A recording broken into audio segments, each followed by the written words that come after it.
له يا سيد أنا رجعت على لبنان، أتمنى أنك ترجع كمان على لبنان.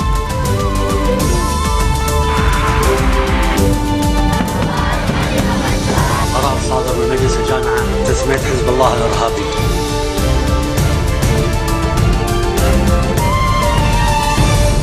Good afternoon. You're watching the English newscast on Future Television. I'm Yumna Naufal, and these are today's top stories.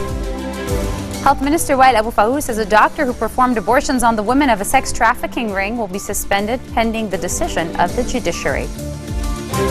The labor union announces a protest for this week in Beirut to call on the government to take action against the recent scandals which have been brought to light. And Republican Ted Cruz and Democratic presidential contender Bernie Sanders win the Wisconsin primaries, gaining momentum in their fight to the White House.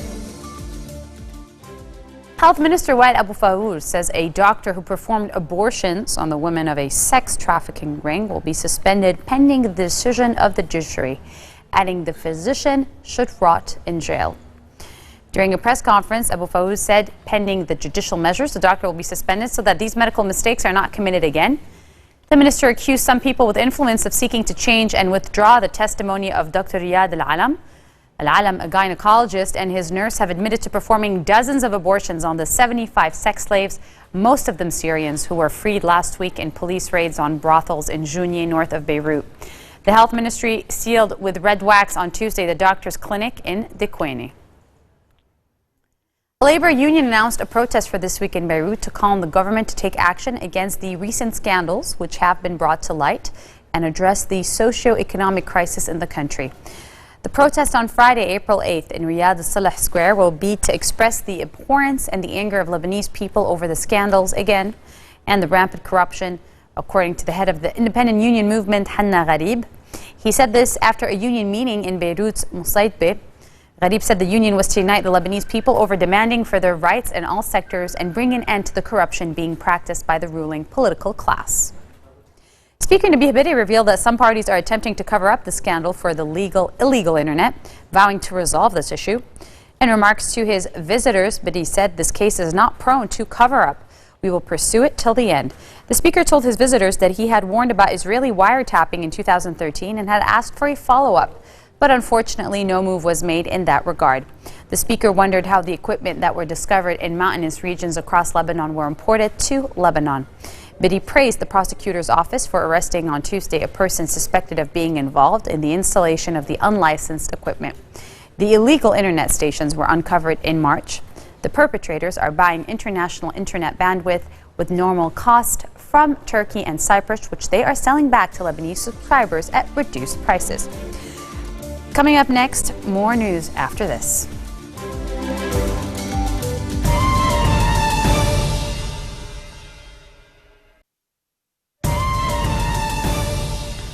Welcome back. Artillery of the breakaway Nagorno-Karabakh is silent at fighting positions after a ceasefire with the Azeri forces took effect.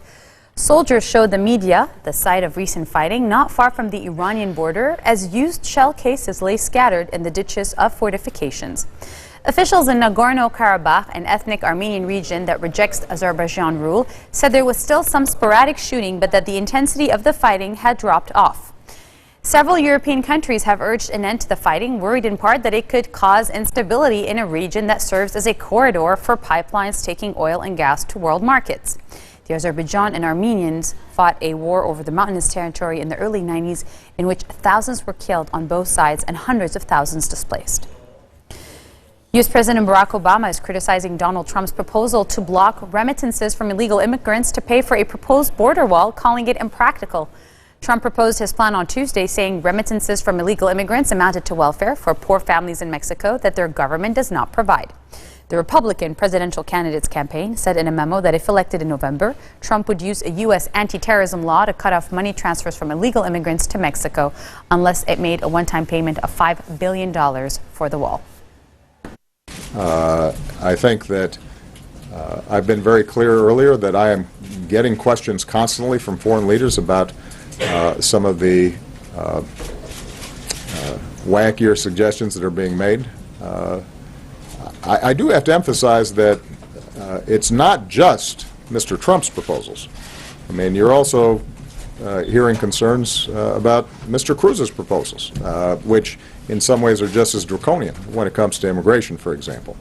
The implications with respect to ending remittances, many of which, by the way, are from legal immigrants and from individuals who are sending money back to their families, are enormous.